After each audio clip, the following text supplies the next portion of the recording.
դուք եռաբլուրում էիք Սասուն Միքայելյանի հետ, ինչ որ կոնֆլիկտ առաջացավ։ Խնդրում եմ ներկայացրեք ինչն էր ձեր վրդովեցրել, ինչն էր պատճառը։ Վազգեն Սարգսյանի ժամանակ, երբ որ ինքը նախարար էր եւ պետական այր էր, ղեկավար էր, մենք էլ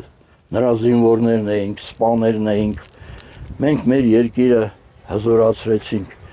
մենք ազատագրեցինք Արցախը, ազատագրեցինք մեր պատմական հայրենիքի շրջանները եւ հայի համար դարձավ 500 տարի նման գործողություն չէր եղել։ Մենք միշտ կորցրել էինք։ Եվ եկավ մի ժամանակ, որ մենք կարողացանք այդ կորցրածը ինչ որ մասը ետ բերել։ Դա տեղի ունեցավ մեր առաջի պատերազմի ժամանակ եւ Վազգեն Սարգսյանը շատ մեծ ավանդ ունեցավ այդ մարտական գործողությունների ընթացքում եւ որպես պետական գործիչ եւ որպես հրամանատար։ Հիմա տեղի ունեցել հակառակը։ 2020 թվականին մենք ինչ ունեինք կորցրեցինք եւ ազատագրված շրջանները եւ Արցախը։ Այժմ ինձ համար լրիվ անընդունելի է մեր այսօրվա ղեկավարության պահվածքը, որ ասում են Արցախը մերը չէր, դե ազատագրված տարածքների մասին ընդհանրապես խոսք անգամ չկա։ Այդ ինչպես եղավ, որ Արցախը մերը չէր։ Ես դա այդպես էլ չընդունեցի, չկարողացա համակերպել այդ մտքի մեջ։ Իսկ կոնկրետ ամսի 5-ին ինչ որ կատարվեց, ես ընդհանրապես նրանցից խնդրեցի կոնկրետ Միքայելյան Սասունից, որ մի մոտեցեք սպառապետի գերեզմանին։ Ուղղակի մի մոտեցեք, Ինչու՞ չեք ուզում մոտենալ։ Որովհետև հենց նույն Սասուն Միքայելյանը այսօր այդ նույն քաղաքականության իրականացնողներից մեկն է, որ մեր երկիրը այս վիճակին հասավ։ Նույն քաղաքականություն իրականացնողներից մեկն է։ Նա իրեն ներկայացնում է որպես պատերազմի մասնակից, որպես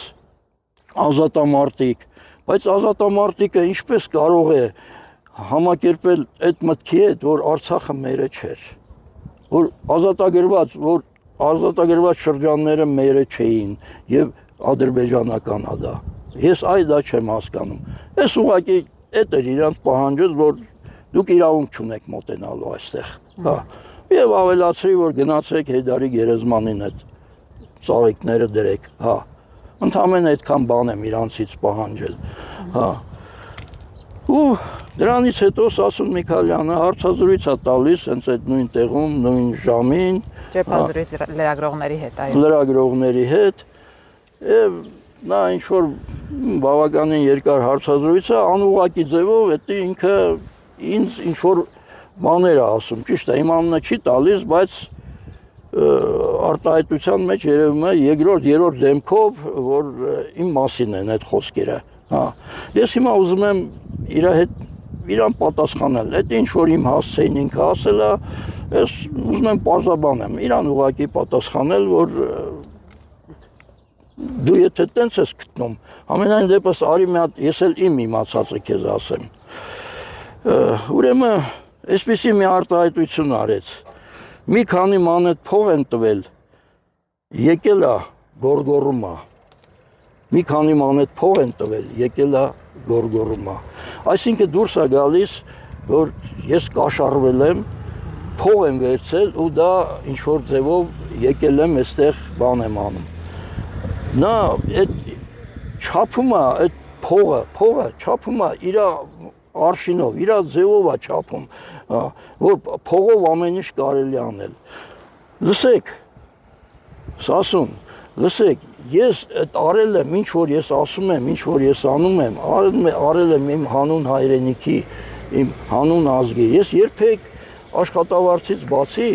ես որևէ ուրիշ միջոցներ չեմ ունեցել ապրելու, ստացել եմ սպայի աշխատավարձ, ամբողջ կյանքս եղել եմ պետական ծառայության մեջ ու որևէ ձևով ես որևէ կողմից երբեք ինձ գումարային տեսքը, գումարը այդ չի ետակ, այն ինչ որ տվել է պետությունը, դրանով պահել եմ իմ ընտանիքը, իմ վերջը ապրելակերպը։ Իմ որդին Ջաբրայիլում հրամանատարի տեղակալն էր, որ ես պատերազմը սկսվեց։ Հիմա մի փոքր ավելի բացեմ 44 օրյա նկատի ունեք, որ պատերազմը 44 Վերջի 44 օրյայի։ Ես ուզում եմ իմ համեմատությունը անել, այս համեմատությունը իմ եւ քո մեջ։ Մենք ինչքան տարբերություններ ունենք, որ դու փողից ես խոսում, այդ քո չափման միավորն է։ Փողը քո չափման միավորն է։ Հիմա համեմատություն անենք իմ եւ քո մեջ, հա, տեսնենք թե այդ փողին ով է այդպես պաշտում, ես թե դու։ Դու ազատամարտիկ ես եղել, համենայն դեպս տենց ես ներկայացնում։ Բանվորի կամ գյուղացու տղա ես, նույնն էլ ես եմ, բանվորի տղա եմ եղել, որևէ ունեցվածք ես չեմ ստացել, ապրում եմ իմ պապական ժառանգություն տանը, որը արդեն 70-80 տարի է, չունեմ որևէ այլ բաներ, իմ ունեցածը, իմ սեփականությունը ընդամենը 42 տարեկան ավտոմեքենա է, որ ես ունեմ իմ անունով է, ես ավելին ոչինչ չունեմ, բացարձակ չունեմ, իսկ դու արդեն կասես, թե դու ինչեր ունես, ետ գցած, որքան հարստություն ունես, ինչ ունես, դու տղավարի ասա, թե դու ինչ ունես, դա մեկ, երկրորդը երեխաների դաստիարակության հարցում, ես իմ տղային դեռ 8-րդ դասանից, որ ավարտել էր, 13 տարեկան տղա էր, ձեռքը բռնեցի, տարա Մոնթե Մոլքոլյանի անվան ռազմական վարժարանը, ընդեղ ավարտեց, հետո մեր Վազգեն Սարգսյանի ռազմական ինստիտուտը, հետո իրան նշանակեցին սահմանամերձ գոտիներում, ծառայեց, խաղապահում ծառայեց, մեր երկրի ռազմական փառք ու պատիվը բարձրացրեց, որովհետև եղավ Կոսովոյում հրամանատար, Իրաքում հրամանատար, Աֆղանստանում 2 անգամ հրամանատար, ամենտեղ ինքը բարձրացնում էր մեր երկրի փառք ու պատիվը միջազգային արենաներում։ Եկավ, ավարտեց այստեղ մեր հրամանատարաշտաբային ֆակուլտետը, գնաց նշանակեցին Արցախ, գնաց այնտեղ ծառայության եւ պատերազմը, որ սկսվավ 44-ը, ինքը արդեն Ջաբրայիլի շրջանի 9-րդ ՊՇ-ի հրամանատարի տեղակալն էր, 14 օր այդ զորամասը դիմադրեց, իր հետ միասին ծանր վիրավորվեց, մի կերպ Աստծո հաջողությամբ կիսավողջ մնաց։ Դա իմ տղան էր, իսկ հիմա որտեղ է քո տղան։ Տաքուկ սիրուն անկյունում, պաշտոն է զբաղեցնում, որոշումներ է կայացնում, բամբակի մեջ մեծացած։ Ոնց եղավ, որ ես այդքան փողի շահամոլ եմ, իսկ դու այդպես չես ընդունում, որ դու ունես։ Փողը, որ քո չափման միավորն է։ Ես քեզ մի ուրիշ առաջարկել ունեմ անելու, Սասուն Միքալյան։ Արի իմ տուն, արի տես ես ոնց եմ ապրում, ինքդ համոզվիր ու համեմատիր քո ապրելակերպը և իմ ապրելակերպը, բայց մի պահանջ ունեմ, գալուց, Մելքոնյան Գագոյնն էլ հետդ բեր, քո ընկերն է, դուք շատ իրար նման եք, նա էլ ինձ շատ լավ ճանաչում է, նրան էլ հետդ բեր, քանի որ նա էլ ուրացավ ամեն ինչ, և Արցախը, և ազատագրված շրջանները, դիմում եմ քեզ, Մելքոնյան Գագո, որ դու ասում ես Արցախը մերը չի ու բազմիցս կրկնել ես, դու ինչ գործ ունեիր պատերազմի ժամանակ Արցախում, ազատագրված շրջաններում, ինչ էիր անում, ինչա, գրտես էիր այնտեղ, ուրացար ամեն ինչ, ուրացար Աստծուն, դե երևի կրոնա փոխել դառար երևի, քո Աստվածը մենակ, ձեր Աստվածը փողն է, ու դրանով չափում եք դուք են մնացածներին, ես գիտեմ, ձեզ լավ գիտեմ, թե որքան եք մեկը կշտանալ չունեք դուք, այդ փողից կշտանալ չունեք, Այդքան է իրանց մասին։ Հետո ասպա գորգորում էր, հերթով պատասխանեմ, հա գորգորում էի, որովհետև ես երբեք թաքստոցում չեմ խոսացել որևէ մեկի հետևից, երբեք ես չեմ բամբասել, ես գոռում էի, որպեսզի քո հետևի եկողները լսեն, որ էս ինչա կատարվում մեր երկրում։ Իհարկե պիտի գոռայի ու գոռալու եմ։ Եկել մի այսպիսի հերոս է իրան ձևացնում։ Իրա խոսքերն եմ ասում։ Ոչ, ես հերոս չեմ, ասում։ Ես հերոս չեմ, ես ընդամենը զինվոր եմ եղել, սպա եմ եղել, կռվել եմ իմ հայրենիքի ազատագրության համար իմ ժողովրդի, իմ պարտքն եմ կատարել։ Ես երբեք ինձ հերոսի կարգավիճակի մեջ չեմ դրել ու չեմ էլ դնելու ու ոչ էլ դա ինձ պետք է։ Ես ընդամենը որպես զինվոր իմ երդմանը հավատարիմ իմ հայրենիքի ու ժողովրդի առաջ ես կատարել եմ իմ պարտքը։ Այ հերոսը դուք եք։ Թշնամու համար դուք հերոսներ եք։ Նրանք ասում են, որ դուք հերոսություն ցուցաբերեցիք, որ ընդունեցիք, որ թշնամին ասում, ընդունեցիք, որ Արցախը մերն է։ Այ տեսնում եք, այդ հերոսությունը դուք արել եք։ Մի համեմատի մեզ իրար հետ, չէ։ Մենք տարբեր կողմերից ենք իրար մեր ճակատագրին նայում, մեր հայրենիքին նայում։ Այսպիսի մի արտահայտություն էլ արեց։ Ասեք թող գա դիրքեր։ Հլա այս մարդուն ասեք թող գա դիրքեր, ես դիրքեր եմ պահում։ Ուրեմն ես այդ որ դիրքերն ես դու պահում։ Ես որ պահել եմ դիրքերը, ես պահել եմ Շահումյանում, ես պահել եմ Մարտակերտում,